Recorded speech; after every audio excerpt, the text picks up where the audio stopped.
ערב טוב לכולם, שמח שהצטרפתם אלינו לוובינר הנוסף מבית האינבסט. אני רוצה כמו תמיד להודות לכל מי שפינה מזמנו היקר על מנת להקדיש את השעה הקרובה לעצמו בכל מה שקשור לנושא תיק הנכסים הפיננסיים שלו, אה, בטח בימים כאלו. החלק הראשון של הוובינר יעסוק בסיכום הרבעון הראשון של שנת 2024, כמובן שתהיה התייחסות גם לשנת 2023, למרות שכבר עסקנו בזה בוובינר הקודם. החלק השני יעסוק בנושא שלטעמי הוא מאוד מאוד חשוב, זה בעצם דאגה גם לעצמנו אבל גם לדור הבא.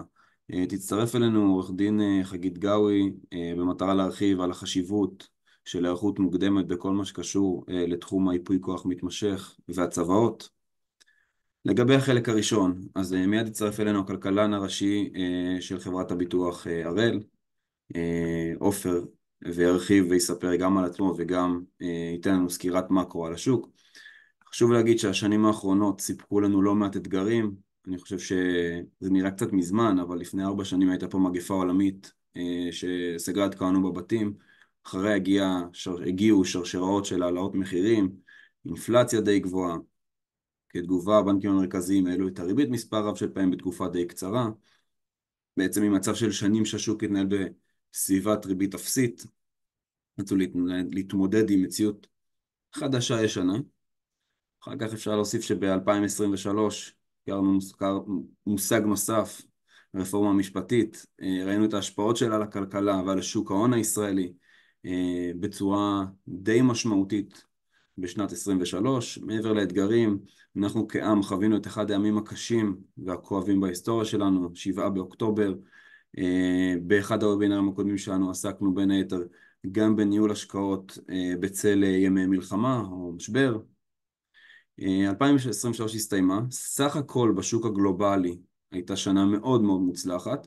השוק הישראלי, מהסיבות שציינתי מקודם, נשאר מעט מאחור. היום אנחנו נפגשים במטרה לסכם את הרבעון הראשון של 2024, ננסה להבין מה הלך הרוח בשווקים, מה בעצם אנחנו צופים קדימה. אני מיד ארצה להזמין את עופר, שכמובן יוכל לבוא ולהרחיב אחרי שגם יציג את עצמו. אז אני שמח להזמין את עופר קליין, הכלכלן הראשי של חברת הראל. עופר, כשאתה איתנו, הבמה שלך.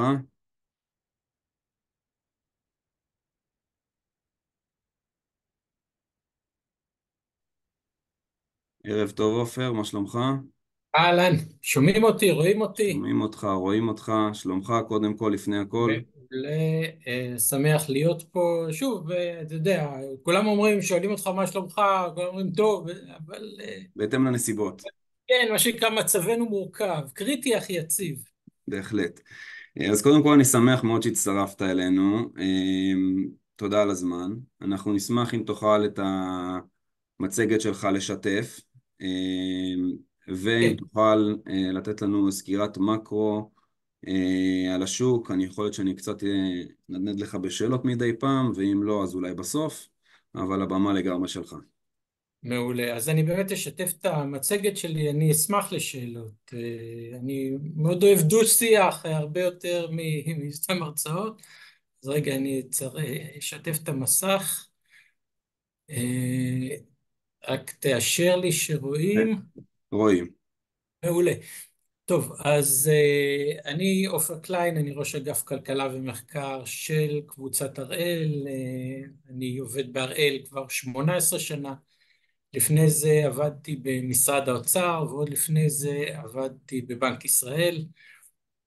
בגדול מה שאני עושה, אני מנתח את הסביבה המקרו-כלכלית שבה הראל עובדת. אני אסביר לכם. תראו, כולם מסתכלים על מניה כזאת, על מניה כזאת תרד, אבל בסופו של דבר, כשאתה מסתכל על תיק ההשקעות, חלק גדול מתיק ההשקעות נמצא באג"ח, ואתה תנצח בסופו של דבר את תיק ההשקעות שלך בהחלטות אם להיות במח"מ קצר או ארוך, אם להיות צמוד או שקלי, להיות יותר דולרי או יותר במטבע אחר, והרבה פחות במניה בודדת כזו או אחרת.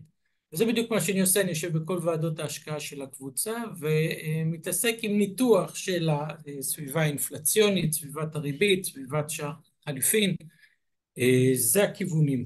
לא מתעסק במניות,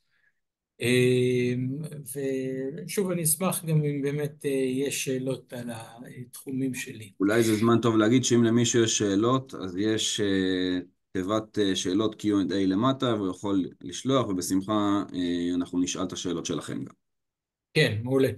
אז תראו, בואו נתחיל. אני חילקתי את המצגת לשניים, אני מדבר גם על העולם וגם על ישראל, למרות שבהחלט ישראל יותר מעניינת כרגע, בגלל שתראו, מדינת ישראל לא הגיעה מוכנה למלחמה, כמו שאתם יודעים, אבל תיקי ההשקעות שלנו כן הגיעו מוכנים. ערב המלחמה אנחנו היינו בחשיפה הכי גבוהה שהיינו אי פעם למטח, ובחשיפה הכי גדולה שהיינו אי פעם למניות בחו"ל, ולכן ההשפעה בעצם של מה שקורה בחו"ל הרבה יותר גדולה עלינו מאשר הייתה בעבר.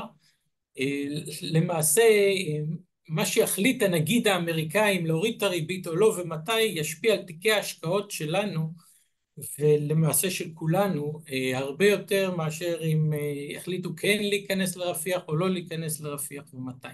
לכן אני כן מקדיש חלק ניכר בהרצאה גם לגבי חו"ל.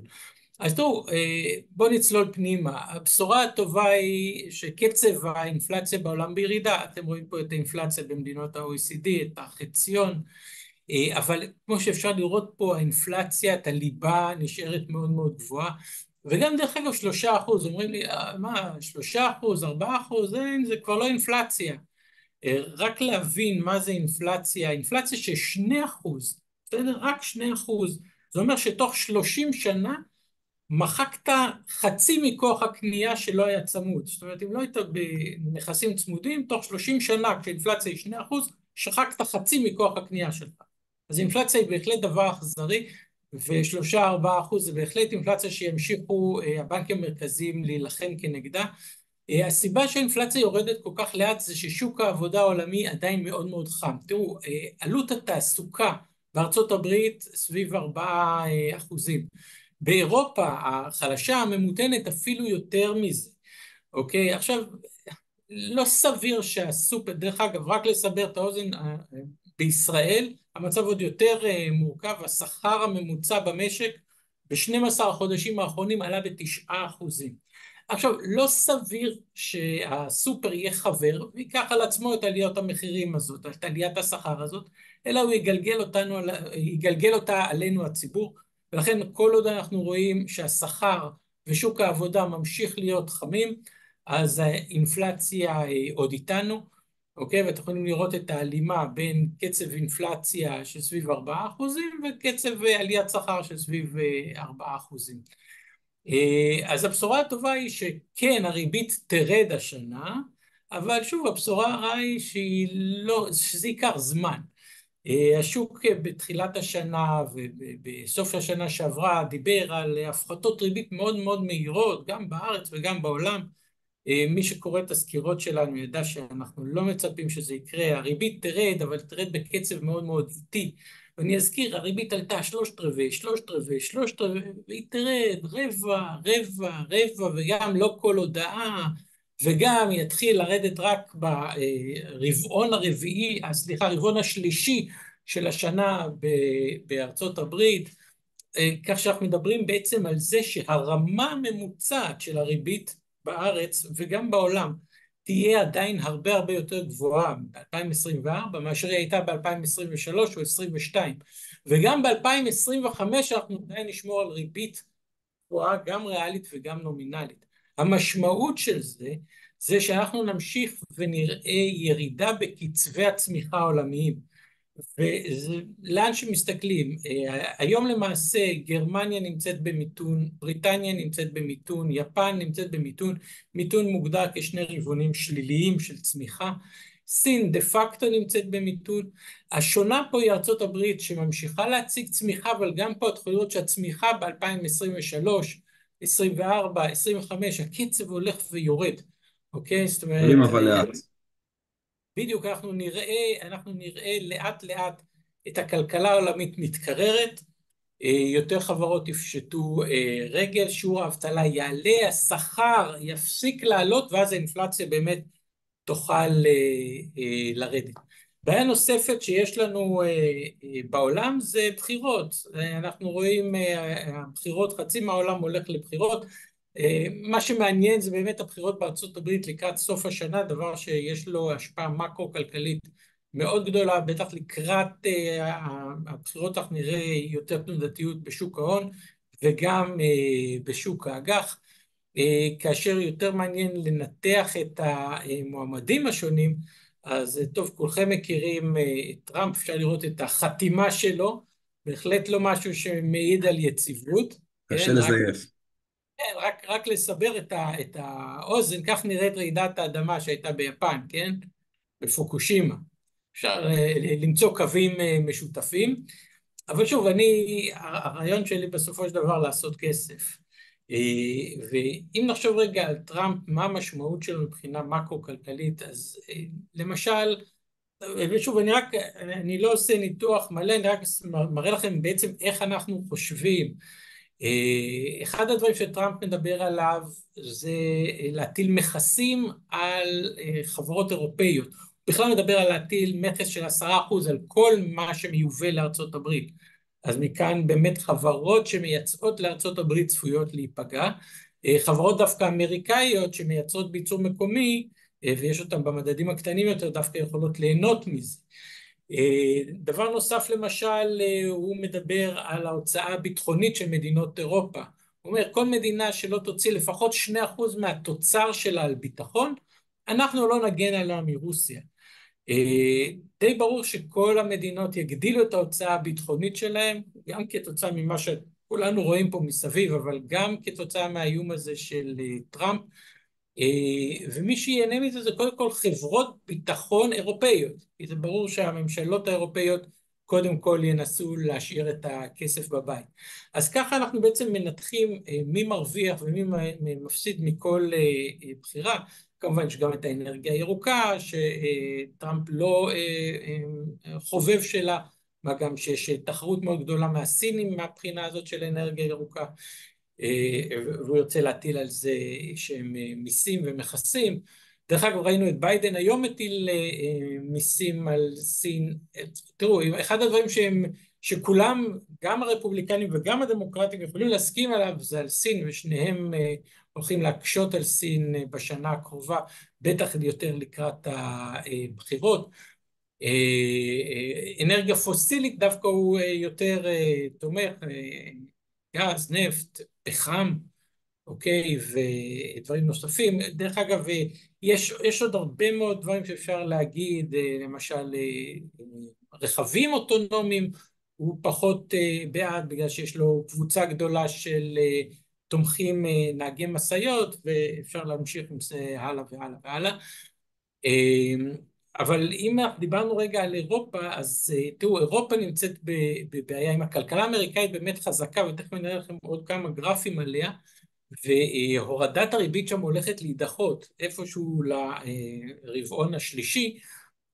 באירופה יש בעיה הרבה יותר מורכבת. אירופה היא 27 מדינות, כל מדינה בעלת מאפיינים שונים, אוקיי? זאת אומרת, אי אפשר להגיד שיש בעיית אינפלציה באירופה, יש בעיית אינפלציות, ואי אפשר להגיד בעיית אבטלה באירופה, יש בעיית אבטלות. תראו, למשל, אינפלציה במדינות הגוש, זה האומדן האחרון של פברואר, אתם יכולים לראות שיש מדינות שהאינפלציה שם מאוד נמוכה, ומדינות עם אינפלציה 5%, אוקיי? אם נסתכל רגע על שיעור האבטלה בגרמניה הולך ועולה, קרוב מאוד לשיא שהיה בקורונה, שיעור האבטלה בגוש האירו כולו נמצא בשפל של כל הזמנים. אז אם אני הנגיד האירופאית, למעשה זאת נגידה, אז אני מעלה את הריבית או מוריד את הריבית? לא יודע. אז כנראה שמה שאנחנו נראה זה את הנגיד פועל לפי הממוצע. וכשאתה פועל לפי הממוצע, אתה בעצם מחזיק ריבית גבוהה מדי עבור חלק מהמדינות וחלק מהתעשיות, וריבית נמוכה מדי בשביל חלק מהמדינות וחלק מהתעשיות, ושוב, את הדברים האלה אנחנו נרצה לנצל מבחינת השקעות. עופר, שאלה קטנה ברשותך. ממה נובעים הפערים? הרי בסופו של דבר, כשהעלו את הריבית, העלו אותה באופן די רוחבי בכל העולם. וממה נובע פערים כמו שבקרואטיה יש כמעט 5%, ובאיטליה ולטביה הם מגרדים את האחוז מלמטה? זה פערים די משמעותיים. ממה נובע פער כל כך משמעותי? חלק, זה נובע משני דברים, למעשה שלושה. הגורם הראשון זה הנושא של החשיפה שלהם חימום. לאנרגיה, כן? מחירי הגז שעלו מאוד. נגיד צרפת היום מייצרת בעיקר על ידי אנרגיה, על ידי כורים גרעיניים. אז מה יקרה למחירי הגז והדלק? פחות משמעותי בשבילה, בעוד שגרמניה מאוד מושפעת מזה, מעליות וירידות, כן? זה נקודה ראשונה. נקודה שנייה שהיא מאוד אישית לכל מדינה, זה הנושא של שכר הדירה. אוקיי? יכול להיות ששכר הדירה באיטליה ירד ובבלגיה יעלה, אוקיי? זה נובע מעניינים הרבה יותר מקומיים. והגורם השלישי זה השכר, שהוא שונה בכל אחת מהמדינות. השכר בגרמניה יותר גבוה מהשכר ביוון למשל, ואם אנחנו מדברים על כלכלות שירותים, כן, בגרמניה בוא נגיד 70% מהכלכלה, כלכלת שירותים, ששכר זה חלק מאוד מאוד גדול ממנה, אז אתה רואה, משמעותי יותר. בדיוק, אז אלה שלושת, יש עוד דברים קטנים יותר, אבל אלה שלושת בעצם הסעיפים שעושים את ההבדל המשמעותי. אני מקנח את הסקירה המאוד קצרה הזאת העולמית בסין, כי שוב, אפשר, רק על סין אני יכול לדבר שעה וחצי, ותרצו אפשר לעשות את זה פעם, אבל בכל זאת אני רוצה להגיע צריך גם, לקבוע לשעה וחצי, צריך לקבוע את זה מראש, לשרן את האנשים. כן, ומאחר ואנחנו רוצים להגיע גם לישראל וגם למקרו היותר ספציפי, אז תראו, אם אני מראה רק שקף אחד של סין, אז אני מראה את השקף הזה של התחלות הבנייה בסין, זה נראה כמו קפיצת בנג'י, אוקיי? אם בסין פעם היו בונים 30 שדות תעופה ברבעון, אנחנו כבר לא שמה, ושימו לב גם שהנתונים נגמרים בדצמבר 23, תגידו לי, אבל מה, אנחנו כבר באפריל. חברים, מדצמבר הממשל הסיני לא מאפשר יותר לשחרר את הנתון הזה של התחלות בנייה, מה שכנראה מלמד על המשך התרסקות בקצב התחלות הבנייה. עכשיו תגידו לי, מה אכפת לי התחלות הבנייה בסין? מאוד מאוד אכפת לי. למה? למשל, אני אסביר, סין היא יבואנית של 60% מהאלומיניום בעולם. אוקיי? אם התחלות בנייה בסין יורדות בקצב כזה, אז מחיר האלומיניום צריך לרדת. באופן כללי סין נמצאת במיתון, יש לנו שם בעיה אמיתית של דמוגרפיה, אתם יכולים לראות את הדמוגרפיה הסינית שהולכת ויורדת, רק השנה 2 מיליון סינים התנדפו, אוקיי? כאילו קצב הילודה יותר נמוך מקצב התמותה, אוקיי? ואז בעצם האוכלוסייה ירדה ב2 מיליון, תחשבו זה משפיע על הביקושים, אז נכון 2 מיליון זה קטן, אבל אתם יכולים לראות שהקצב הזה ילך ויחמיר ככל שאנחנו מתקדמים עם הזמן, וכמובן כמו שאמרתי לכם, היום ראינו את ביידן מטיל מכסים על סין, אני חושב שככל שנתקרב לבחירות אנחנו נראה רטוריקה יותר לעומתית מול סין, דבר שלא יעשה טוב כנראה לשוק המניות הסיני, אז אני הייתי רוצה להיות במשקל חסר שם. עכשיו בואו נדבר דקה וחצי על ישראל ונדבר גם על אקטואליה. אז טוב, הדבר הכי זה ההסלמה מול איראן. עכשיו אין לי כדור בדולח, באמת אני לא יודע מתי ישראל תגיב, אם תגיב, איך תגיב, איך יגיבו האיראנים לתגובה של ישראל. כמה דברים אבל כן אפשר להגיד. אחד, זה צריך לעשות, כל הסיפור הזה, עלייה בסטיית התקן, גם של שוק המניות וגם בשוק המטח. עכשיו, עלייה בסטיית התקן זה גם דבר חיובי, כן? זה לא רק דבר שלילי, כי כשיש עלייה בסטיית התקן יש גם הזדמנויות. לגבי המטח, אני חושב שאם אנחנו נראה פיחות חד כתוצאה מהנושא הזה של הסלמה מול איראן, דווקא הייתי עובד הפוך ומגדיל שקל, אני אראה לכם, יש יתרות מטח אדירות לבנק ישראל, השלישי בגובהם בעולם, אחרי שוויץ וצ'כיה, אוקיי? בנק ישראל לא יתערב במקרה של פיחות זוחל שנובע מכל מיני דברים, אבל הוא כן יתערב אם יש לנו פיחות שנובע ממלחמה, ראינו את זה גם בשבעה באוקטובר, וזו נקודה מאוד חשובה, כי הפונדמנטל של ישראל תומכים דווקא בהתחזקות של השקל. once המלחמה אנחנו מורידים אותה מהשולחן, ואנחנו מסתכלים בעצם על הזרמים של היבוא מול הייצוא, הזרמים האלה תומכים בהתחזקות של השקל ולא בהיחלשות שלו. בוא נגיד שאם לא היה מלחמה עכשיו, כנראה שהדולר לא היה סביב ה-3.7 כמו שהוא... חד משמעית, הוא היה צריך להיות אולי, לפי אולי, בנק ישראל. אולי גם הרפורמה המשפטית נתנה את הבוסט הראשוני, ואולי נכון? קודם כל שהמלחמה תיגמר בקרוב, כן? אבל גם אחריה צריך לראות מה יהיה בגזרה הזאת, זה גם עלול, או עשוי, איך אתה מסתכל על זה, להשפיע על שערי המטח. אני מסכים, אני מסכים, אבל שוב, אני מנתח את הסביבה הכלכלית, אוקיי? אתה יודע, ממשלות באות והולכות, אבל אתה מסתכל על הזרמים של היבוא והייצוא, לדעתי יש לי שקף כזה בהמשך, ואתה רואה שבסופו של דבר מה קובע את שער החליפין בטווח הארוך? מה קובע את מחיר המלפפונים? ההיצע והביקוש. שיש לך הרבה מלפפונים, מחיר המלפפונים יורד, אוקיי? עכשיו, אם יש לך יבוא שגדול מהייצוא, אוקיי? זה אומר שכל הזמן נכנס דולרים לכלכלה, אז יש לך הרבה דולרים, שוב, דולרים כמו מלפפונים שיש הרבה דולרים, מחיר הדולר יורד, הדולר יורד, זאת אומרת ששקל עולה כנגדו, לכן הפונדמנטלס תומך בשקל. ממשלה כזו או אחרת, מלחמה כזו או אחרת, יכולה לשנות בטווח הקצר, אבל אם אני צריך לחשוב רגע אם אני עושה גידור או לא עושה גידור לחמש שנים קדימה, אז כן חשוב את זה. בטווח הקצר אף אחד לא יודע על שער החליפין, זה, כן? זה, זה שהרבה חברות סטארט-אפ חדשות הפסיקו להירשם פה ונרשמות במקומות אחרים בעולם, איך זה משפיע בגזרה הזאת? זה ישפיע בעתיד כאשר אותן חברות, לא יכניסו את הדולרים שהם מכרו את החברה לפה. בדיוק, כשאותה חברת סטארט-אפ תימכר, אז הבעלים שלה יקבל את הכסף בחו"ל. עכשיו אם הוא יביא אותו לארץ, בסופו של דבר הוא יצטרך לשלם מס פה, כן? אם הבן אדם הוא לא משנה, הרי איך הכסף מגיע דרך המיסוי, אוקיי? אם יש לי חברה ומכרתי אותה בהונדורס, לא משנה, אם אני חי פה ואני אביא את הכסף לארץ בסופו של דבר וצריך לשלם מס עליו, את הכסף הזה של המס אני צריך להמיר לשקלים, אוקיי? ואז זה ישפיע לנו על זה. אבל ברור שישראל פחות תרוויח אם החברות יהיו בחו"ל, אוקיי? אם הבעלים שלהם גם יהיו בחו"ל, אז בכלל לא נרוויח שום דבר, כן? אבל בסופו של דבר, אם הבעלים ירצה לחיות בארץ ולהביא את הכסף לארץ, באיזשהו שלב הוא צריך לשלם מיסוי פה.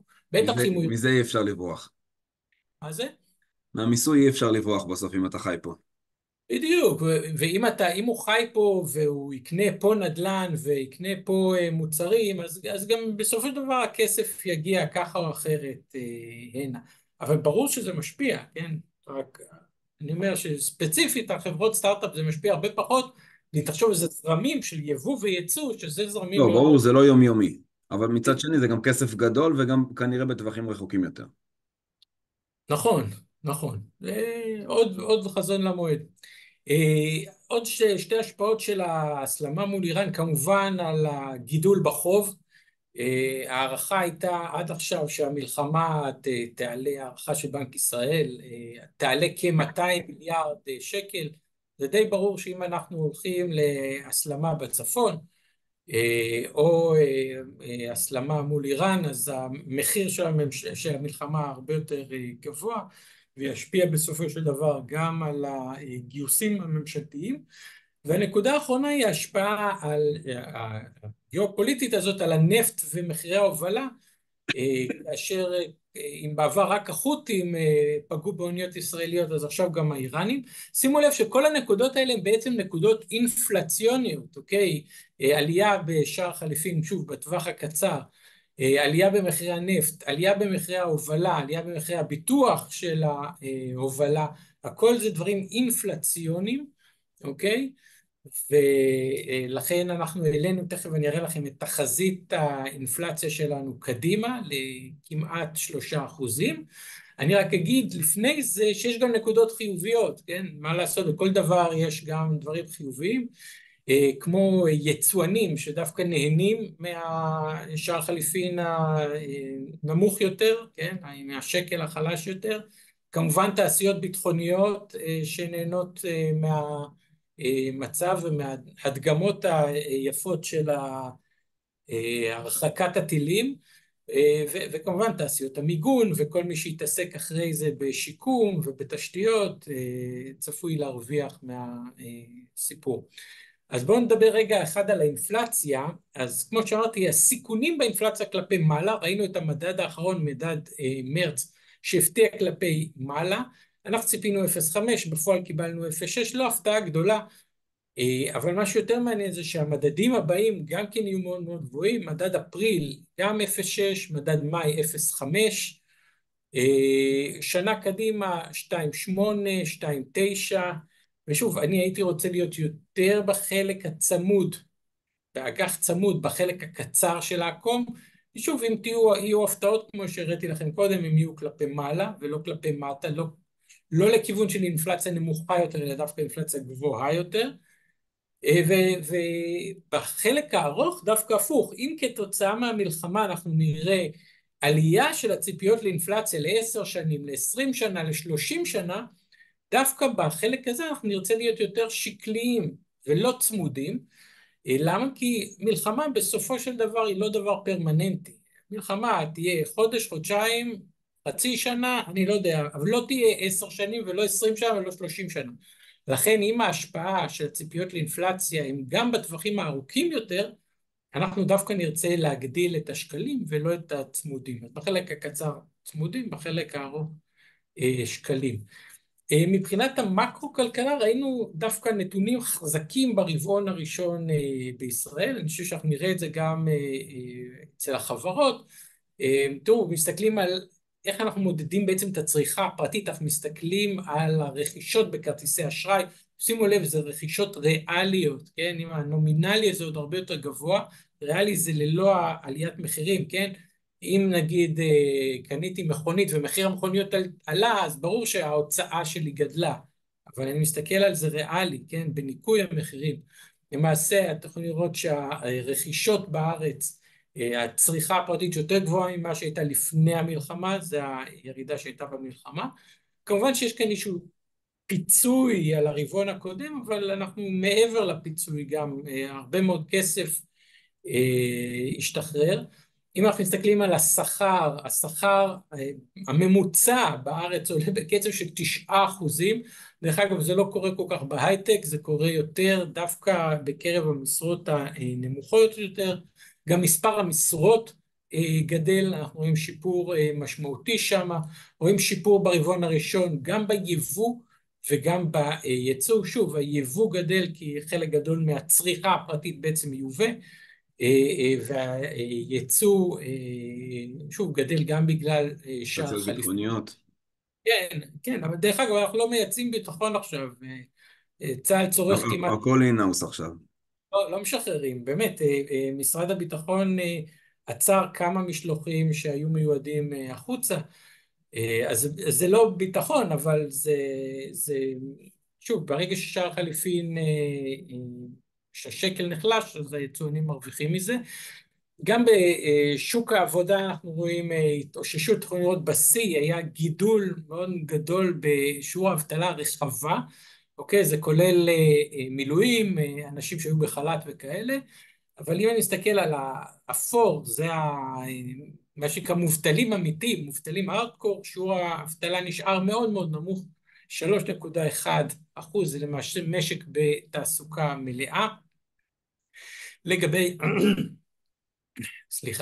לגבי שוק הנדל"ן, אז פה המצב יותר מורכב, אבל גם אנחנו רואים התאוששות די יפה ברבעון הראשון. אתם יכולים לראות פה את המחירות של דירות יד שנייה ודירות חדשות. אחרי הירידה בתקופת המלחמה אנחנו רואים שיפור, עדיין אנחנו ברמה נמוכה. לא כמו ברמה שהיינו בשנה שעברה של קצב מחירות מטורף, אבל כן רואים איש התאוששות. שוב, צריך לזכור שהגורם המקביל המשמעותי ביותר בשוק הנדל"ן זה לא המלחמה, אפילו לא העבודה, כן? אלא בעיקר הנושא של הריביות. תראו, הריבית למשכנתאות נשארת מאוד מאוד גבוהה, ומהווה בעצם חסם על השוק הזה, על שוק הדיור. כמובן שעכשיו נוסף לנו גם הנושא של מחסור בפועלים. אתם יכולים לראות באוקטובר רק 40% מהאתרי בנייה עבדו, המצב היום במרץ הוא כבר ש90% מהאתרי בנייה פועלים, אבל הם לא עובדים בתעסוקה מלאה. זאת אומרת, מבחינת הלמ"ס, אם יש 5 עובדים זה נחשב יש פעילות, אבל זה רחוק מלהיות פעילות מלאה. אני חושב שבסופו של דבר, ברגע שהמצב יירגע, יקרו שני דברים. אחד, הריבית תרד, כי אחד, אנחנו חושבים שהריבית תצטרך לרדת, אני תכף אגע בזה. ושתיים, המחסור בהיצע, בסופו של דבר צריך להביא לעלייה מהירה במחירי הדירות ובמחירי השכירות, כשאני מסתכל קדימה. דבר נוסף, צריך לזכור בעוד 30 שנה אוכלוסיית ישראל הולכת להכפיל את עצמה, כל 30 שנה הולכת להכפיל את עצמה, אז ברור שהמחסור איתנו, כן, לכן אנחנו חושבים שנראה עלייה, ושוב זה משפיע לי גם על המדד, כי אנחנו נראה עלייה גם בשכר הדירה. הנושא שהכי מטריד אותי כרגע זה הנושא של הגירעון הממשלתי. אנחנו ממשיכים לראות, נכון, הכנסות המדינה ממיסים ברבעון הראשון יהיו טובות, זה עוד לא פורסם, אבל הן יהיו טובות יחסית, אבל ההוצאות גדלות ומהר, ושוב, כמו שאמרתי, אם יש לנו חזית צפונית או חזית מול איראן, ההוצאות ימשיכו לעלות, גירעון של 7, אולי 8% כמעט בוודאות השנה.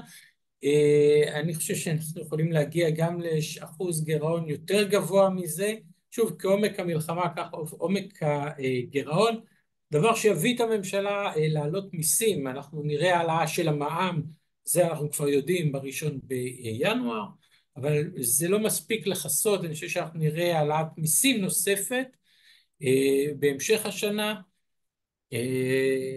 דבר שלא כיפי, אני לא אוהב העלאות מיסים. מבחינת מי כן? הריבית, מה לעשות? מי כן אוהב? כן. ריבית הבנק, מי שלא משלם, אתה יודע. לא, צריך להגיד את זה, שנגיד מס הכנסה, שאתה מסתכל על מס הכנסה, 90% ממס הכנסה, 90% ממס הכנסה משולם על ידי שני העשירונים העליונים באוכלוסייה, אוקיי? 90% מהמס הכנסה. את המע"מ ברוך השם משלמים כולם, זאת אומרת אלה שלא מעלימים. מבחינת ריבית, אז ריבית בנק ישראל צפויה לרדת, אבל שוב אנחנו לא מתנתקים מהעולם. אני אראה לכם בעוד דקה שהורדת ריבית הולכת ומתרחקת בארצות הברית, וגם אצלנו במובנים מסוימים, כי שוב הנתונים כמו שראיתם הם יחסית טובים, האינפלציה עדיין איתנו, נכון, אנחנו סביב 3%, אבל, וכן נראה הורדת ריבית, אבל זה פשוט ייקח יותר זמן. אתם יכולים לראות פה את התוואי של הורדת הריבית. אם באירופה אנחנו חושבים שהריבית תרד פעם ראשונה ביוני, בארצות הברית זה ייקח יותר זמן. הנה, ופה אני מראה לכם בדיוק את זה. הצרות בשוק ההון לדעתי מתחילות בארצות הברית. עד עכשיו ראינו עליות יפות בשוק, אבל כרגע אנחנו רואים את האינפלציה פשוט תקועה. האינפלציה ירדה עד יוני 23, ומה אתם יכולים לראות? זה כמו כגזר מת, זה קצת עולה, קצת עולה, זה תקוע סביב 3.5%, ואינפלציית הליבה סביב 4%, וכשנסתנתח את האינפלציה פנימה, אז אינפלציית השירותים, כן, עולה ב10%, אתם יכולים לראות מוסכים, טיסות, ביטוח, כל השירותי תחבורה, מחירי הדיור, עולים בכמעט 6%, ולכן קשה מאוד לראות את הפד מוריד ריבית מהר. ושוב, הקשר לשיעור האבטלה ולשכר אתם יכולים לראות שמספר המועסקים בארצות הברית דווקא עולה, אוקיי? והשכר נשאר מאוד מאוד גבוה, הראיתי לכם את זה קודם. באירופה התמונה היא שונה, אתם יכולים לראות כמות הכסף יורדת באירופה, האינפלציה די קרובה ליעד, ולכן אני חושב שכן נראה הורדת ריבית ראשונה ביוני, והורדת ריבית מהירה יותר באירופה מאשר בארצות הברית. שוב, תשאלו אותי מה אכפת לי? אכפת לי כי זה בדיוק מה שמביא אותנו לחשוב שהאירו צריך להיחלש ביחס לדולר. כולם ראיתם שהדולר התחזק בעולם והתחזק מול השקל, אבל הסיפור הוא באמת שהדולר התחזק בעולם ולא רק מול השקל, תוצאה מדחיית הורדת הריבית בארצות הברית מול אי דחיית הורדת ריבית באירופה. אם אני מסכם את הנושא הזה של הורדות הריבית, אז בארצות הברית כרגע השוק מתמחר רק פחות משתי הפחתות ריבית השנה, באירופה יותר קרוב לשלוש, שתיים בבריטניה, ובישראל פחות משתי הפחתות ריבית. דרך אגב, אני יותר אופטימי לגבי ישראל, אני חושב שנראה שתי הפחתות ריבית, לא פחות משתיים, כמו שהשוק צופה. וזה אחת הסיבות שאני חושב שדווקא מתחיל להיות מעניין להיות במח"מים ארוכים יותר. תראו, התשואות בשוק האג"ח עלו מאוד מאוד, אנחנו קרובים לתשואה של 5% באג"ח ל10 שנים, בארצות הברית מעט פחות יותר, אבל גם אתם יכולים לראות התשואות עלו מאוד מאוד. אני חושב שזו נקודה שבפרספקטיבה היסטורית מעניין להיות בה במח"מים מעט ארוכים יותר. שוב, יש סיכונים כמובן, אבל שוב, כשאתה שחקן לטווח ארוך, אתה מקבל, מבטיחים לך עכשיו 5%, 10 שנים קדימה, לא משנה מה יקרה, אם אתה מחזיק לפדיון, זה בהחלט השקעה מעניינת, אוקיי? מה שלא היה רק לפני כמה שנים, אני אזכיר, היה, התשואות שם היו בסביבות 1.5%, אפילו קצת פחות. עוד מילה אחת על שוק ההון, כמו שהראיתי לכם, הנתונים המקרו-כלכליים לא טובים. בארץ מלחמה, בעולם כולו אנחנו הולכים להאטה כלכלית, הריביות נשארות גבוהות, יורדות, אבל נשארות גבוהות, האינפלציה נשארת גבוהה. למרות זאת אני חושב ששוק ההון יהיה טוב. אז קודם כל הסיפור הוא באמת התשואה הגלומה הגבוהה. הראיתי לכם לפני רגע כמה אתם מקבלים באג"ח אפילו ישראלי ל10 שנים, אבל בואו נלך על נכס אפילו הרבה יותר בטוח, אג"ח של ממשלת ארצות הברית ל6 חודשים, האג"ח הכי בטוח בעולם, כן? חצי שנה ממשלת ארצות הברית, אין מנפיק יותר בטוח מזה, משלם מעל 5%. אז אם אני הולך למדדים אחרים, קונצרנים או בממשלות כמו ממשלת ישראל ומח"מ ארוך יותר, אני מקבל תשואה גלומה מאוד מאוד יפה, שכבר יושבת לי בתיק. אם נוסיף לזה את הנושא של תיק המניות, שוב, כמו שאמרתי, אני לא עוסק במניות, אבל אם אני מסתכל רגע על 6 השנים האחרונות, איזה עולם משוגע היה לנו, מה היה לנו? ברקזיט, וטראמפ שעולה ויורד, ואינפלציה שהייתה שלילית, וריבית שלילית, ואחרי זה מגפה עולמית, וסגרים, ונפט שהיה במחיר שלילי, ומלחמת סחר בין ארצות הברית לסין, ומלחמה באירופה, מי היה מאמין, בין רוסיה לאוקראינה, וגם אמרנו את זה במשך 3 ימים, איזה כבר עוד מעט 2 הם שם, ואחרי זה האינפלציה משלילית נהייתה מעל 9, והריבית מ-0 נהייתה 5.5%, ובאירופה מריבית שלילית עלינו זה, ובארץ 5 מערכות בחירות, שזה בכלל מטורף, כן?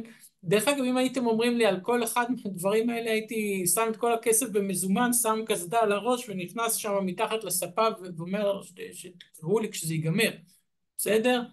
אחרי זה, טוב, נתניה מפסידה בגמר הגביע בשנה שעברה, אף אחד לא צפה.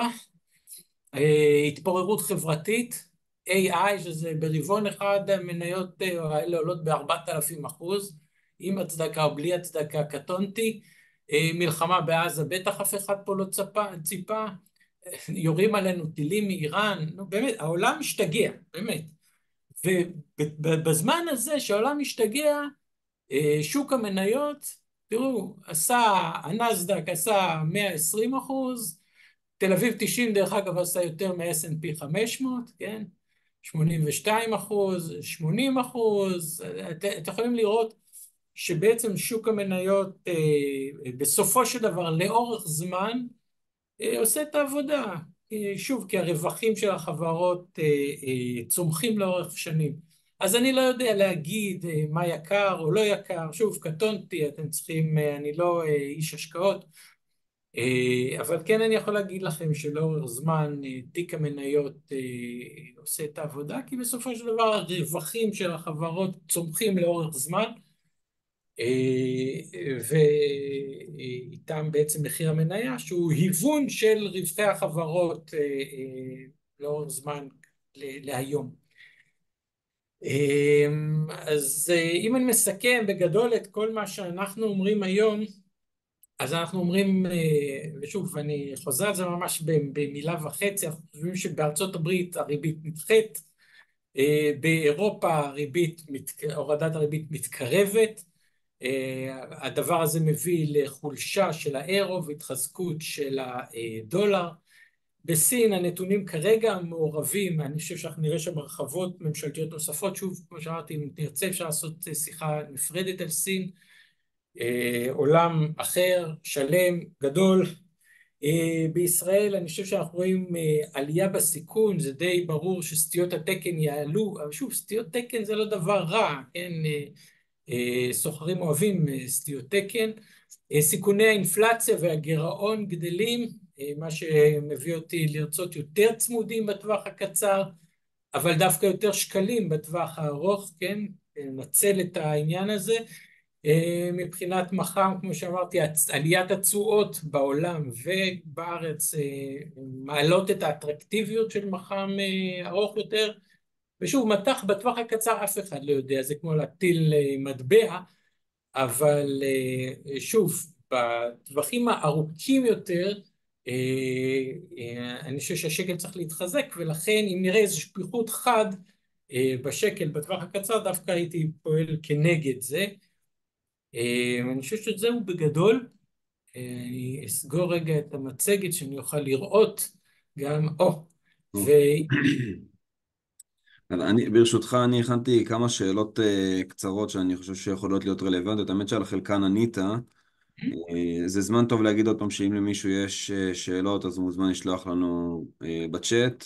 אז מבחינת השאלות, אז דיברת על שוק הנדל"ן בישראל, אמרת שעליית הריבית, מה שמשפיע באופן ישיר על המשכנתאות, גרמה לעצירה או קיפאון, נוסיף על זה גם את נושאים נוספים כמו כוח הבנייה שפגע בקצב התחלת הבנייה, אנחנו אולי נראה את זה בטווחים גם יותר ארוכים, קצת ירידה בביקושים, עכשיו קצת חוזרים.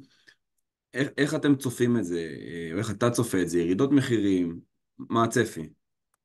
אז תראה, כשאני מסתכל טווח אחד קדימה, המעצור הזה של הריבית צפוי לרדת, בסדר?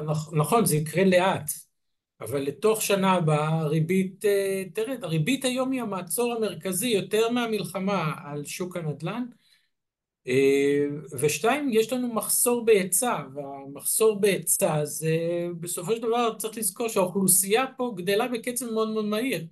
תוך 30 שנה, אנשים לא מבינים את זה, תוך 30 שנה אוכלוסיית ישראל הולכת להכפיל את עצמה. תחשוב, מה זה אומר מבחינת הביקוש? דרך אגב, לכן אנחנו אוהבים גם תשתיות. מה זה אומר על הביקוש לחשמל? יכפיל את עצמו, הביקוש למים, יכפיל את עצמו, הביקוש לכבישים, לגשרים, לתחבורה ציבורית וגם לנדל"ן. ולכן בטווח הארוך, שוב, בחודשים הקרובים אני חושב שאנחנו נמשיך לראות את המגמה של הדשדוש שאנחנו רואים כרגע. ושוב, כשאנחנו מסתכלים קצת קדימה יותר, אז די ברור שהמחירים יצטרכו לעלות. טווח קצר דשדוש, קצת למעלה, קצת למטה, ימינה, שמאלה. טווח ארוך, אנחנו מדינה שהאוכלוסייה שלה גדלה, והם מוקפים בכל מיני ידידים מסביב. כנראה... והריבית תרד מצד. והריבית תרד, אז כמובן. הכל ביחד, תקבל את כל החבילה. הבנתי, one way ticket בקיצור. אחלה. עוד שאלה, דיברנו על מדד המחירים. אני, כמו כולנו, קונה, צורך, מתדלק, קונה בסופר, אצלי זה גם טיטולים לילדות הקטנות. המחירים נראים אני מרגיש שהם עלו יותר לעומת מה שהמספרים שהראית ומה שמפרסמים. קיים כן. פער. מה, מדד, איך מחשבים את זה? בוא תסביר לנו. אני אגיד לכם, מדד המחירים לצרכן זה אחד הפייקים הכי גדולים שיש. למעשה המדד שהלמ"ס מודד זה בעצם המדד שמתאים למשק בית ממוצע שיש לו שני ילדים וגר באזור המרכז, בסדר? שהוא נמצא בעשירון השמיני, אוקיי? זה המשק בית שהלמ"ס בעצם מודד עבורו את המחירים. ואני אסביר. בואו נחשוב רגע על העשירון הכי נמוך, העשירון התחתון. העשירון התחתון, מה הם צורכים? הם צורכים אה, הרבה פירות וירקות, כאילו מזון, דיור, בסדר? את ההוצאה שלהם זה דיור, מזון, סיגריות, והרבה פחות דברים אחרים. עכשיו, תסתכל, מחירי המזון עלו הרבה יותר, נגיד המדד המחירים לצרכן הכללי, עלה ב-2.5%, 2.7 אם רוצים לדייק, אבל מחירי המזון עלו הרבה יותר. מחירי הסיגריות עלו בצורה מטורפת. המדד האחרון היה 0.6, מתוכו 0.2 זה רק עליית מחירי הסיגריות. מחירי הדיור, שכר הדירה, קפצו בעשרות אחוזים. עשרות אחוזים. עכשיו, תחשוב, מבחינת אותו משק בית בעשירון התחתון, הוא רואה גוואלד, כל המוצרים הוא לא קונה, אני יודע מה, מנוי לקאנטרי שלא יתייקר, בסדר? או אולי אפילו הוזל, אבל הדברים שהוא קונה, המחיר שלהם מתייקר, לכן יש גם... אז למה בעצם מדד המחירים לא בנוי בצורה שמשקפת את המציאות בצורה אז אמיתית? יש, דרך אגב, יש מדד מחירים ללמ"ס לפי עשירונים, לעשירון הראשון, הם עושים את זה לפי חמישונים. החמישון הראשון, החמישון השני, החמישון השני, ואתה יכול לראות שבעצם לכל אחד מאיתנו יש מדד מחירים אחר. עכשיו, דבר נוסף, מדד המחירים שלך אישית נקבע על ידי מה שאתה קונה.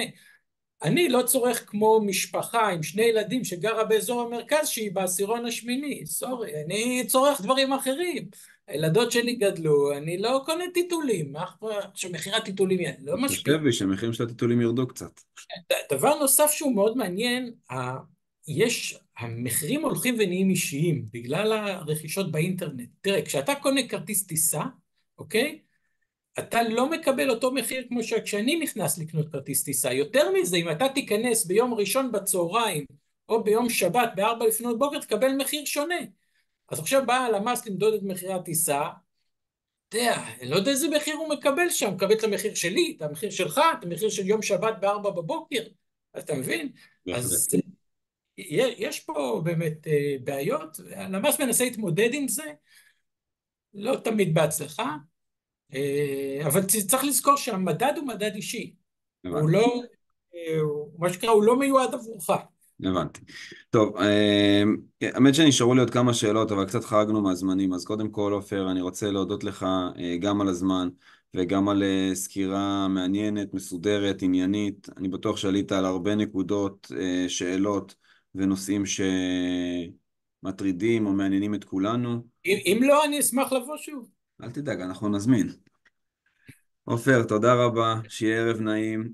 חברים, אנחנו עוברים ברשותכם לחלק השני. אני מיד אצרף את עורך דין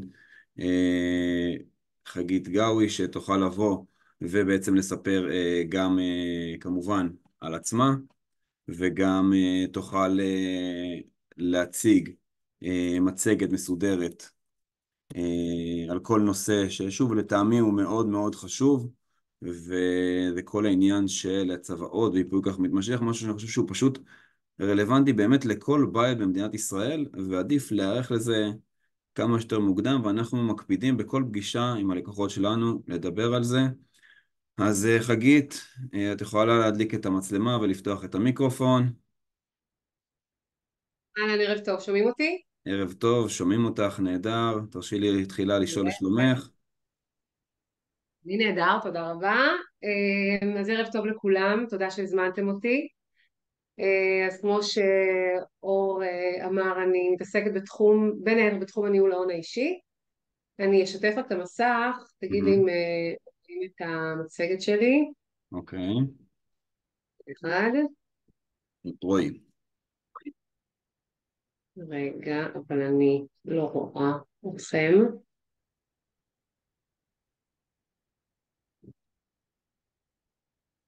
אני פה כשנוח לך להתחיל, לא ברחתי.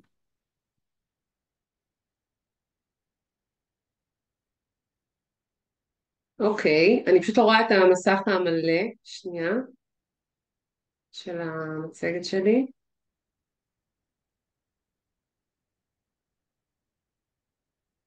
תנסי ללחוץ למטה, יש את האייקונים של התוכנות, תחפשי את האפליקציה של הזום. לא, אני רואה אותך, רק אני לא רואה את המצגת שאני רואה אצלך במסך. אני רואה אותה במסך שלי. אז בואי טוב, נסגור את השיתוף מסך ותשים טוב, אנטר וזה ילך לנו יותר חלק אולי. תשתפי את אוקיי, המסך עוד רגע. פעם. אתה רואה את המסך? אם לא, אתה לא, רואה את סגרתי לך המסך את זה השיתוף מסך, תעשי עוד פעם, אולי ילך לנו יותר בקלות. אוקיי, רגע.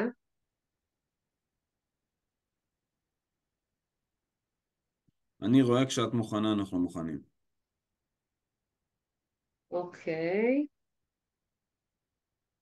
שנייה. יש לי רעיון, חכי רגע. אני פשוט, אני רואה רק אותך, אני לא רואה את אני המצגת אפתח את שלי. המצגת אצלי וילך יותר קל. רגע, כן, רגע.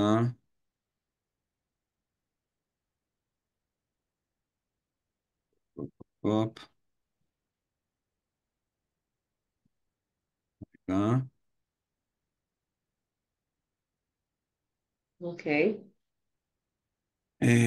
תגידי לי כשאת רואה. או, אני רואה. אחלה, אז כשאת רוצה לעבור לשקף הבא, אני לרשותך. יופי, אז בואו נתחיל, שלא נלאה את האנשים היקרים שאיתנו. טוב, אז קודם כל קצת על עצמי. אז כמו שאור אמר, אני כבר עושה ייפוי כוח מתמשך בצוואות ומתעסקת בתחום הזה כבר מזה 5 שנים. אני באה מהתחום העסקי. בתחום העסקי אני מלווה חברות ואנשי עסקים, ומהצורך הליווי של העסקים והחברות צמח הצורך הפשוט לטפל גם בהון שלהם. ותעביר שקף. רגע, יופי. אז מה זה בעצם ניהול הון אישי? ניהול הון אישי בעצם מדבר על מספר מוצרים, אפשר לומר, שהם רלוונטיים לכל אחד ואחת מאיתנו. אנחנו מדברים על צוואות, ייפוי כוח מתמשך, נאמנויות, הסכמי ממון, העברה בין דורית, הסכם הסדרת רכוש בין ידועים בציבור. אז מה זה למשל נאמנויות? נאמנויות זה כל מה שקשור, זה מוצר שבאמצעותו אני יכולה לנהל את הנכסים של האדם, והוא נותן את ההוראות איך לנהל את הנכסים. רגע שנייה, אור, סליחה, עניין טכני. למה אני לא רואה את עצמי שוב? לא יודע. יש לך בצד שמאל חלונית כזאת, או בצד ימין אמורה להיות לך חלונית שאת אמורה לראות. אבל את נראית אוקיי. בסדר, והחדר ישיבות מאחורייך הוא מאוד יפה. אנחנו, אתה רואה את החדר הישיבות? אנחנו רואים את יופי. החדר ישיבות, את יכולה טוב. להמשיך. יאללה, חלק מאותגרת טכנולוגית, אבל צוואות וייפוי כוח מתמשך אני עושה מצוין. זה אני גם אז יכול להגיד. טוב. אז אתה תעביר, ברגע שאתה רואה שאני מדברת עליו, תעביר סלייד, אני אעשה לך סימן אוקיי, ככה, אוקיי? אני יאללה, אעשה לך ככה נהדר. ותעביר את השקופית. יופי. אז כל מה שאתם רואים כרגע בשקופית זה מוצרים שקשורים בניהול הון. אז אם זה הסכמי ממון, נאמנויות, ייפוי כוח מתמשך, העברה בין דורית, כל המוצרים האלה יכולים לסייע לכם, לשמור על ההון שלכם בתוך המשפחה, ולהגיע לסיטואציה שאתם מגדרים את הרכוש בתוך המשפחה הגנרית. מה הכוונה? אם אתם למעשה דואגים למה קורה בסיטואציה שאתם לא יכולים לטפל יותר בעניינים שלכם, לשם כך יש את המסמך המשפטי שנקרא ייפוי כוח מתמשך.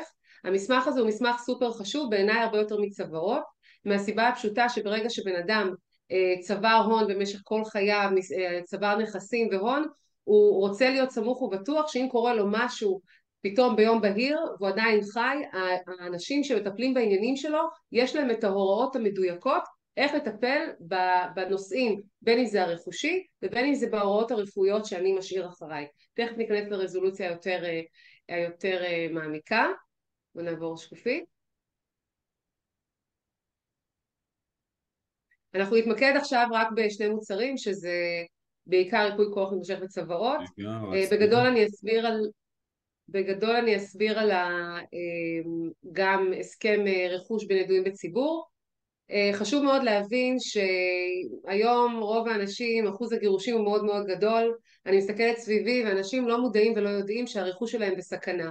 אנשים שהם בפרק ב', אנשים שהתגרשו והם חיים עם בני הזוג, היום לפי הפסיקה לא חייבים להתגורר באותו בית, על מנת שבן זוג יטען לבעלות ברכוש של ידוע בציבור. זאת אומרת, אני יכולה להיות בת זוג של מישהו והוא גר בראשון ואני גרה בחדרה, אבל עצם זה שאנחנו מבלים ביחד ושוהים ביחד, וזה זמן רב, אפילו מספר חודשים או שנים, ואני אוכל לטעון לבעלות מסוימת בתפוקה שהוא עשה או ברכוש שלו. ולכן מאוד חשוב שאם אתה כבר יוצא עם מישהי ואתה גרוש, אנא תדאגו, רצוי, להסכם רכוש בין ידועים בציבור. ההסכם הזה בעצם מקבל אישור של בית משפט לענייני משפחה, והוא תקף לכל עניין ודבר. אוקיי? הלאה. אז הסכם ממון בשונה והסכם הסדרת רכוש בין ידועים בציבור, כולם מדברים על הסכם ממון, אבל בפועל הסכם ממון הוא רלוונטי רק למי שמתעתד להינשא. זאת אומרת, אם אני כבר נשואה, אז אני רלוונטי הסכם ממון, אבל אם אני ידועה בציבור, אז הנוסח והשם של המסמך הוא לא נכון. אז הסכם ממון הוא רק לאנשים שמתעתדים להתחתן בלבד, או נשואים, גם הוא מקבל אישור דרך בית משפט לענייני משפחה, והגענו לעניין של צוואות. אז האמת היא שנושא הצוואות הוא הרבה יותר שכיח, אנשים, יש הרבה יותר מודעות.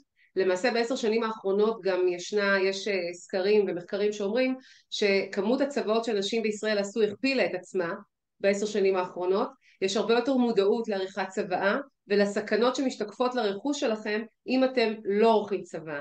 זאת אומרת, אם בעבר אנשים סמכו על חוק הירושה, לאור סכסוכי ירושה מאוד מתוקשרים ותופעות שלא נדע שמתרחשות עם גנבות של רכוש או זיוף צוואות, אנשים מבינים את החשיבות של המסמך הזה, שהוא מסמך משפטי לכל דבר ועניין, שבאמצעותו אנחנו דואגים לחלק את הרכוש בהתאם לרצונות שלנו.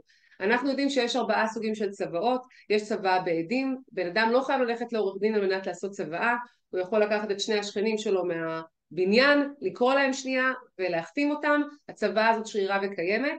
צוואה בכתב יד, בן אדם יכול פשוט לכתוב בכתב יד את הצוואה שלו, גם היא תקפה ואין שום בעיה איתה. צוואה בפני נוטריון, וצוואת מיתת משיחיו מרע. זה אם בן אדם חלילה נמצא במצב שהוא גוסס, שלא נדע, אז גם זה סוג של צוואה בעל פה שאפשר להסריט אותה.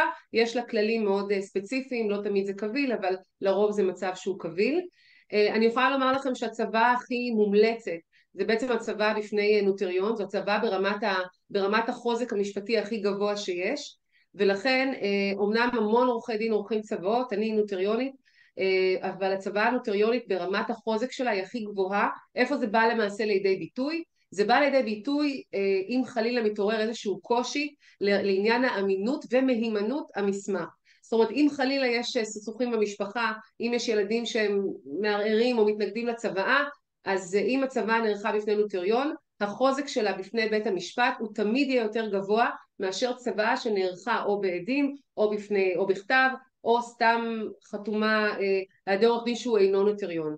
לכן אם אתם שואלים את דעתי, צוואה זה דבר שהוא הכרחי, ואם כבר אתם עושים צוואה עדיף אצל נוטריון, זה אמור לעלות אותו דבר, זה לא עולה הרבה יותר, אולי כמה מאות שקלים יותר בגלל המחויבות שלנו כלפי המדינה במחירים ספציפיים, אבל בהחלט אבל מסמך כמה שהוא שקלים חשוב. הנוספים האלה בהחלט שווים את זה והופכים את זה למסמך הרבה יותר חזק וקביל ואמין.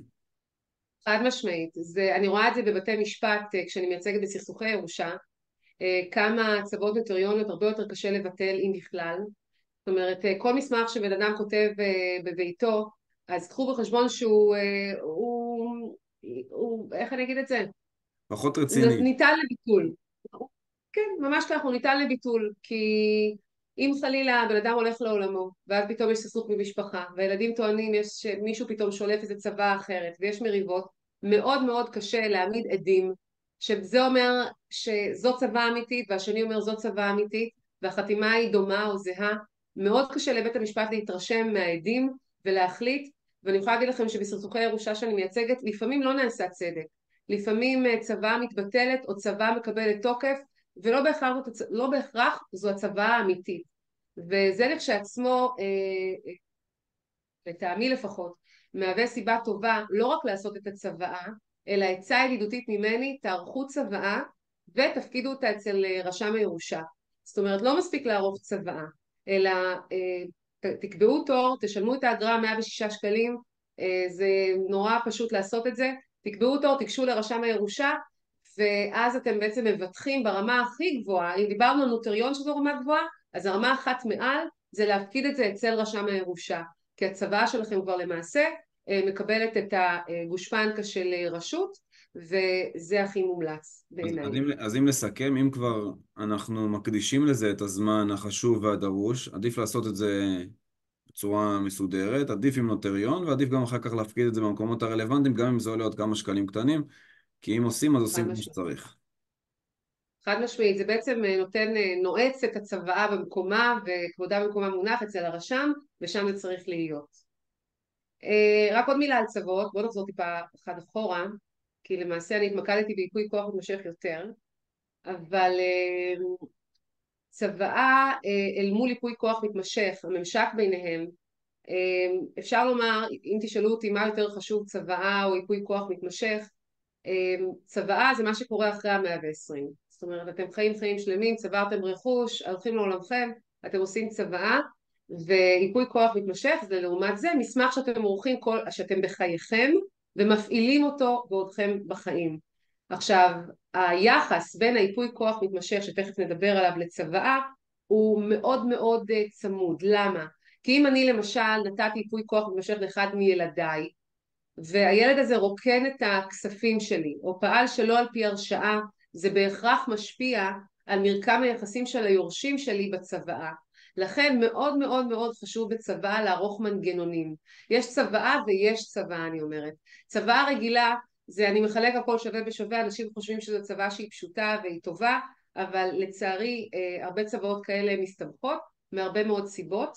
אחת הסיבות שהן מסתבכות, א', עניינים מיסויים, שמחלקים את כל העוגה לשלוש או ארבע, אז יש לפעמים סיטואציות שאחד היורשים לא נמצא או מסוכסך ומסרב לעשות פירוק שיתוף בנכסים, לכן מאוד מאוד מומלץ לפני שעושים צוואה ומחלקים שווה בשווה את הכל, לקבל גם ייעוץ לא רק של עורך דין רגיל, אלא גם סוגיות מיסויות של אותו רכוש, כי ככל שיש גם יותר רכוש, אפשר לשחק עם הרכוש כך, למשל לתת לילד אחד את הכסף הנזיל, לילד אחר את הדירה, ולהגיע בסופו של דבר לחלוקה שוויונית, אבל לא להגיד שווה בשווה. זאת אומרת, לא להגיד בצורה מאוד שרירותית להגיד שווה בשווה, אלא לחלק את זה כך שהילדים לא ישלמו יצטרכו בעצם להסתבך בגלל תלות ביורש זה או אחר, או שיהיו להם לשלם מיסים או דברים אחרים אחרי המס ירושה. אז בעצם במקום אם אני רוצה עכשיו להוריש ויש לי צבא, ואני רשום בצבא ולי יש 3 ילדים לצורך הדוגמה, במקום להגיד שליש לכל אחד, עדיף שאני אגיד ילד מספר 1 מקבל את א' ב' ג', ילד מספר 2 מקבל ככה וכן הלאה, ובעצם לחלק את זה בעצמי ולא לחלק את זה שליש, כי אז יכולים להיווצר כל מיני עיוותים. נכון. סתם לדוגמה, הרי אם יש לי נכס נחשב שליש ומעלה, זאת אומרת, אני יכולה לחלק את הנכסים ככה, שלדאוג שהילדים שלי ייפגעו כמה שפחות, כי אם למשל יש לי ילד בן 20, ואני מורישה לו בית, חצי בית, אוקיי? זה נחשב שיש לו יותר משליש זכות קניינית, אבל אם הייתי נותנת לו שליש, אז מבחינת אם הוא היה בא היום לקנות דירה או לקחת משכנתא, זה היה נחשב כאילו אין לו דירה.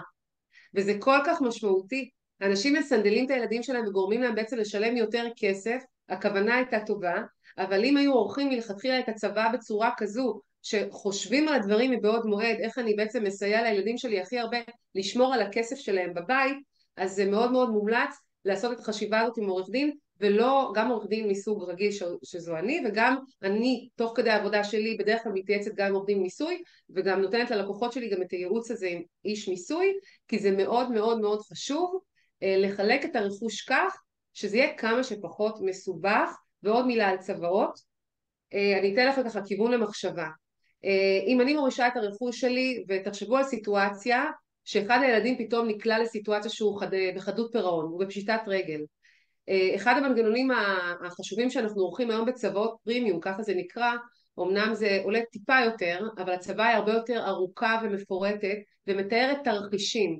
מה זאת אומרת? אם אני מורישה את הכסף שלי לילדיי, ופתאום אחד הילדים הוא בסיטואציה שהוא חדל פירעון, בפשיטת רגל לדוגמה, אז אני רוצה לוודא שהכסף שלי לא יגיע לנושים של אותו ילד.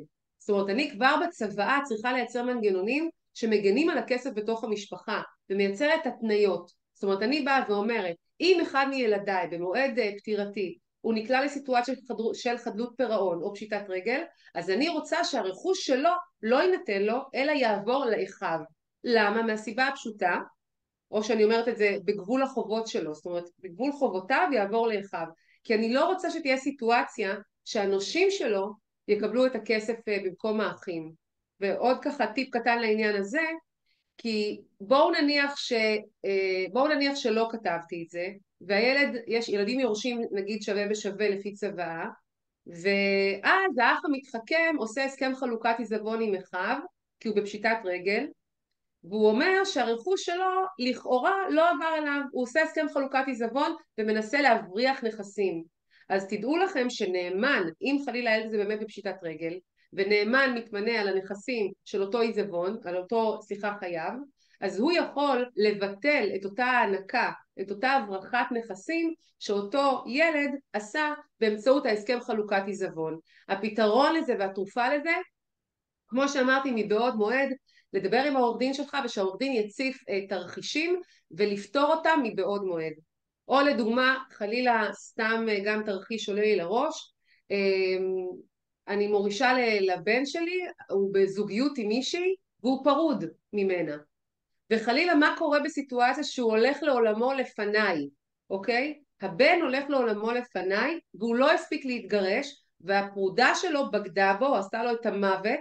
לצורך העניין, אם אני לא אתן את הדעת לדבר הזה לפני בעת עריכת הצוואה, תהיה סיטואציה בלתי נסבלת למשפחה שהגרושה, הפרודה שלו, היא עוד לא גרושה, שהפרודה שלו תקבל את הכספים במקום הנכדים. זאת אומרת, אנחנו צריכים לדאוג למצב מראש להגיד שאם אחד מילדיי הוא פרוד או ביחסים, לא גר עם אשתו, לא מתגורר עם אשתו, אני מדלג על בת הזוג שלו ומוריש את הכספים שלו. אם הוא נפטר לפניי, אני מוריש את הכספים לנכדיי מראש, אוקיי? ואגב נכדים ואגב קטינים, כאן גם דיברנו קודם על מנגנון הנאמנות. מנגנון הנאמנות הוא מאוד מאוד נפוץ בצוואות פרימיום. למשל, אם יש קטינים, אם אתה רוצה להוריש לנכדים שלך, תזכור שהם לא יכולים לקבל את הכסף הזה, ולכן אנחנו צריכים לייצר סוג של מעין נאמנות על הכספים האלה. סתם לדוגמה, כמו שעשה צביקה פיק, הוא הוריש את הכספים לילדים הקטינים שלו, והוא מינה כנאמנה על הכספים את ביתו, את אחת הבנות שלו, לא את אשתו, לא את גרושתו, סליחה, איך קוראים לה, היפיופה הזאת, לא זוכרת איך קוראים לה, אשתו של צביקה פיק, אז הוא דילג עליה, שימו לב, הוא היה חכם מספיק, והוא נתן לבת שלו, שעליה הוא סומך, להיות נאמנה על נכסיו. אם הוא לא היה עושה את זה, מה היה קורה? הילדים, הוא היה מורש לילדים, ואז האימא שלהם, שהוא לא סובל אותה, הייתה מתמנה כאפוטרופוס, כי אפוטרופוס טבעית, והיא הייתה מבזבזת את הכספים למוות על לואי ועל שנל. וזאת לא כוונתו, לא הייתה כוונת המשורר. יאללה, דיברנו מספיק על צוואות, זה לא הפוקוס שלי היום, בואו נמשיך לייפוי כוח מתמשך. טוב, אז ייפוי כוח מתמשך, כשמו כן הוא, חשוב לי להבחין בין ייפוי כוח רגיל לבין ייפוי כוח מתמשך. כשאני כבן אדם נותנת ייפוי כוח רגיל למישהו, אני היום צלולה, אני קשירה משפטית, אני נותנת לאור ייפוי כוח רגיל מכוח חוק השליחות לבצע במקומי פעולה משפטית. כשאני צלולה, נתתי לך את הייפוי כוח, הוא תקף, נכון? אתה הולך עם המסמך הזה לבנק ומבצע בשמי פעולות. ככה הרבה מאוד הורים שהם כבר מבוגרים, יש להם את הבן שלהם כמיופה כוח איתם בחשבון, והם שולחים את הילדים שלהם לעשות פעולות. אממה, ברגע שהבן אדם מאבד את הצלילות שלו, כל ייפוי כוח שהוא חתום עליו, למעט ייפוי כוח בלתי חוזר, הוא מתבטל. זאת אומרת, הוא פוקע, אוקיי? הייפוי כוח היחיד שבעצם הוא נכנס לתוקף ברגע שאני מאבד את הקשירות שלי, זה ייפוי כוח מתמשך. וחשוב להגיד ולהבהיר, עד לפני 5 שנים לא היה את המסמך הזה ייפוי כוח מתמשך. המסמך הזה הוא ביטוי להתיישרות שלנו עם העולם, שאנחנו בעצם מייצרים אוטונומיה, מחזקים את האוטונומיה של הפרט, ומאפשרים לבן אדם להיות אוטונומי בכל מה שקשור להחלטות שלו על עצמו. אם לפני 5 שנים כשבן אדם היה מאבד את קשירותו, היה הכרח לעשות פעולה מאוד מורכבת. הייתי צריכה לפנות לבית המשפט, בית המשפט, קודם כל עורך דין, סליחה, לא לדלג עלינו, היו פונים לעורך דין, עורך דין היה מגיש בקשה לבית המשפט, בית המשפט היה מבקש את עמדתו של היועץ המשפטי לממשלה, וגם עובד סוציאלי. זה מה שהיה לפני הייפוי כוח מתמשך, וגם היום דרך אגב, זה גם היום קיים. ואז מה? מחכים לעמדתו של היועץ המשפטי לממשלה, זה לוקח בערך 60 יום, 30 יום, משהו כזה, לא הרבה, וגם עובדת סוציאלי, והפינאלה של התהליך הזה, זה שאני חייבת להודיע לכל הילדים, זאת אומרת לכל היורשים, לכל האחים שלי, שאני הגשתי בקשה לאפוטרופסות. ואז מה קורה? אם אני הגשתי בקשה להיות אפוטרופסית נגיד על הורה, אז אחי לא חושב כמוני, הוא חושב שאני אהיה גרועה ממש, והוא חושב שאני פועלת לרעת ההורה, ואני בכלל לא יודעת מה אני עושה, ואז הוא מגיש התנגדות. ואז מתחיל לו תהליך של מריבות בלתי פוסקות. אז בואו נניח שעברנו את המשוכה הזאת של המריבות, מינו אפוטרופוס, ואז מה קורה?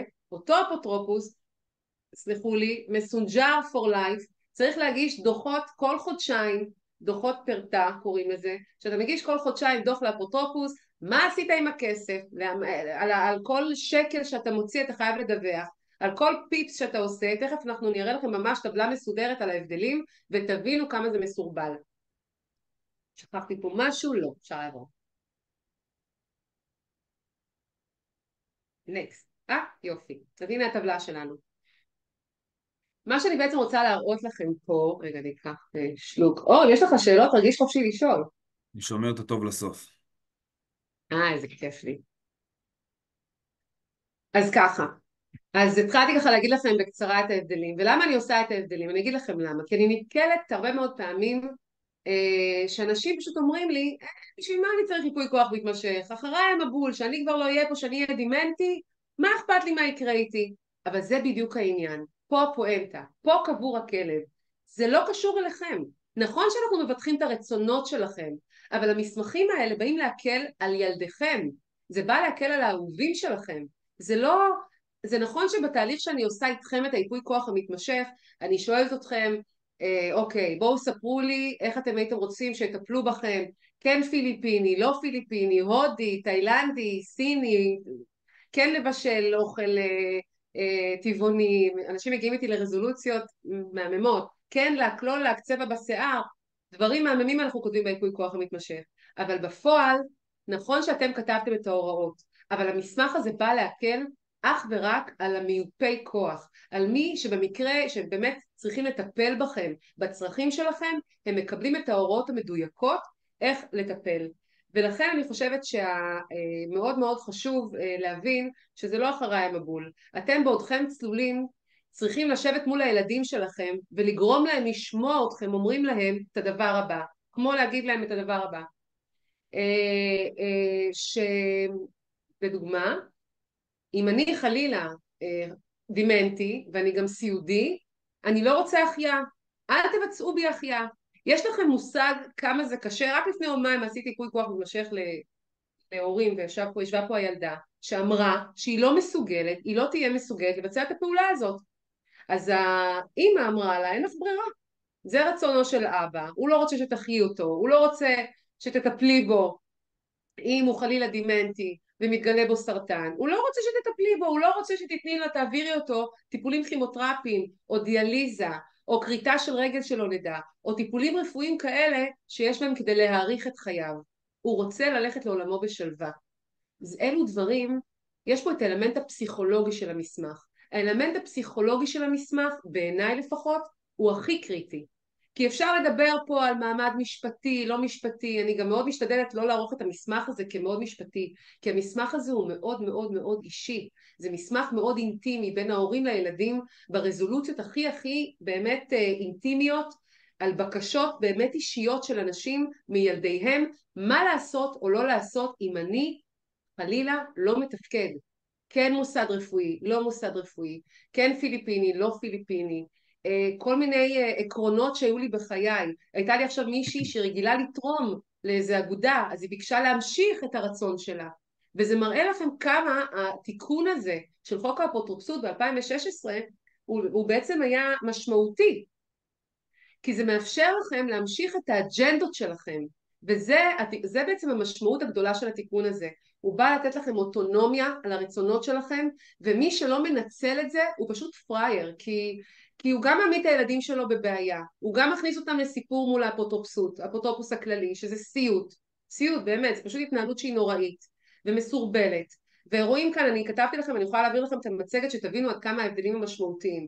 אז אם בייפוי כוח מתמשך אני קובע את מי הגורמים המעורבים, אז אמרנו 4 גורמים באפוטרופסות, בייפוי כוח המתמשך יש לנו רק את הממנה ומיופה הכוח, זהו. בית המשפט יוצא מהתמונה רק במקרים מיוחדים שצריך אישור, וזה פשוט מפשט את הדברים. ולכן כל מי שלא ערך ייפוי כוח מתמשך, אפילו לפני צבא, זה כל כך משמעותי. אם אמרנו זמן המינוי, אפוטרופסות לוקח מעל 60 יום, ייפוי כוח מתמשך תוך שבוע אני מגישה את המסמך ויש לנו את המסמך, מקבלים את האישור שלו. האוטונומיה של האדם, אין מחלוקת ואין ספק שבייפוי כוח מתמשך אתם בעצם כשאתם צלולים אתם אומרים מה יהיה איתכם בכל ההיבטים. במה זה עוסק? אפוטרופסות זה רק לענייני גוף ורכוש, שימו לב, זה רק גוף ורכוש. זה ממש לא מעניין את האפוטרופוס אם רציתם ללכת למוסד רפואי או לא, אף אחד לא שואל אתכם אצל האפוטרופוס. האפוטרופוס הוא זה שמחליט, וגם האפוטרופוס הכללי, אם הוא זה שממונה, ממש לא מעניין אותו מה היה הרצון שלכם, אוקיי? הם יעשו מה שטוב לדעתם. אבל בייפוי כוח מתמשך, קודם כל זה עוסק ב3 תחומים, רכושי, אישי ורפואי, אוקיי? לכל אחד מהם יכול להיות מיופה כוח בפני עצמו, אוקיי? וזה מראה לכם כמה המסמך הזה נותן לכם ביטוי לרצונות שלכם. המצב של האדם במינוי, כשממנים אפוטרופוס, האדם כבר לא יכול להביע את רצונו. לעומת ייפוי כוח מתמשך, שם הבן אדם בדעה צלולה אומר, יושב מולי, ואומר גם לבן שלו שישמע היטב, בני היקר, אם אני דימנטי וסיעודי, ואני כבר לא יכול לזהות את קרוביי, אני מבקש ממך, אל תכניס לי זונדה, אל תחיה אותי, אני לא רוצה את זה, אני מבקש ממך לכבד את רצוני. ועד כמה שזה קשה לילדים, כשהם שומעים את זה, פה נכנס האלמנט הפסיכולוגי שנותן להם את הביטחון, שהם יודעים שהם פועלים נכון, שהם עושים את הדבר הנכון עבורכם, אוקיי? אז מבחינת חובת דיווח. אם נסכם את ההבדל בין השניים, אפוטרופוס אני מניח שרובנו מכירים, זה הממשלה והרשויות מקשות ומתערבות וצריך לעשות דיווחים שזה חדש עבורי, והוא מתעסק בחלק קטן מהדברים, וייפוי כוח מתמשך, אתה בוחר לעשות, אתה מגדיר על איזה מהדברים, אתה מגדיר מי יטפל, מי יקבל החלטות, אתה אתה מגדיר תטפל. הרבה יותר איך, מתי, למה, כמה, איך, זה בעצם ממש טיילור מייד עבורי, כלומר, ייפוי כוח מתמשך שאני אעשה, הוא שונה מהייפוי כוח מתמשך שאת תעשי, ואני יכול בעצם ממש להגדיר מה מתאים לי ולמשפחה שלי, בשונה חד מהאופציה משמעית. הקודמת, שזה לכולם אותו דבר, ואנחנו כולנו אנשים שונים ורוצים דברים, ויש לנו שאיפות וצרכים שונים. חד משמעית. עכשיו מבחינת חובת הדיווח, אתם יודעים איזה קשה זה בתור ילד של הורה מתבגר, שגם ככה אתה מנהל עסק או עצמאי או עובד, שאתה צריך עכשיו לקחת גם להגיש דוח כל חודשיים, וכל שקל שיוצא מהקופה אתה צריך להגיד למדינה על מה הוצאת. בייפוי כוח מתמשך אין חובת דיווח, אלא אם אני מגדירה את זה. רוב הייפויי כוח מתמשכים שאני ערכתי, אנחנו לא עושים חובת דיווח. אוקיי? בואו נעביר שקופית. רק אגיד שאנחנו רוצים לסיים עוד איזה 10 דקות כזה, אין בעיה, אני לפני, אני בזמנים. I'm in the range, no problem. יאללה, לא, תחזור אחורה, אחד רק אחורה. דילגתי? דילגת לי. לא, לטבלה של ההשוואות, יש שם נושא חשוב בענייני השקעות כספים. עוד אחד. יפה. אוקיי. אני בכוונה מתמקדת איתכם בהרצאה שלי לפחות היום בהבדלים, אוקיי? כדי לשקף לכם עד כמה המסמך הזה הוא טוב וחשוב עבורכם. השקעות כספים, אור, פה גם אתה יכול להיכנס לתמונה. אתה מתעסק בין היתר מייעץ לאנשים איפה לשים את הכסף שלהם? בהחלט. אוקיי. אז אם המצב שאתם לא עושים ייפוי כוח מתמשך, אז מי שמחליט לכם לאן הכסף ילך זה בעצם המדינה. המדינה לוקחת את הכסף שלכם ומכריחה אתכם להכניס את הכסף, את בני המשפחה שלכם יותר נכון, להכניס את הכסף לקרנות מסוימות ספציפיות, וגם שם יש דמי ניהול מסוימים, 0.4 אם אני לא טועה, שגם שם אמרו לכם בדיוק לאן לשים את הכסף. בייפוי כוח מתמשך אין שום הגבלה. אני יכולה לתת למיופה כוח את הזכות ואת האפשרות להמשיך לשחק בכסף. זה סופר משמעותי, וזה גם שווה בסופו של דבר כסף ליורשים, כי אף אחד לא רוצה שמישהו מלמעלה, המדינה או מהאפוטרופוס הכללי, בעצם יתערב באפשרות שלי, באוטונומיה שלי להשקיע את הכספים שלי. זה סופר משמעותי. עניין של אפוטרופוס חלופי, אצל האפוטרופוס הכללי אי אפשר לעדכן מישהו חלופי. בייפוי כוח מתמשך אתם יכולים לעדכן מספר אנשים. אני יכולה לשים את הבן שלי לרכושי, את הבת שלי לאישי ורפואי, יש פה את המשחק הזה, ואפשר גם להגדיר חלופיים, אוקיי? שזה רק בטופס אני מעדכנת את החלופי והוא נכנס לתוקף. במקרה של אי הסכמה, אם אתם ממנים אפוטרופוס ויש התנגדות, רבותיי, זה הליך מהפטרה, זה הליך בבית משפט וזה דם יזע דמעות, וזה נורא נורא לא נעים להיות בהליך של התנגדות למינוי אפוטרופוס. אצל ייפוי כוח מתמשך אי אפשר לבטל את המיופה כוח. אם בית המשפט מתרשם שההליך נעשה כדין ואין פה איזה קומבינה, אז אין אפשרות לבטל את המיופה כוח.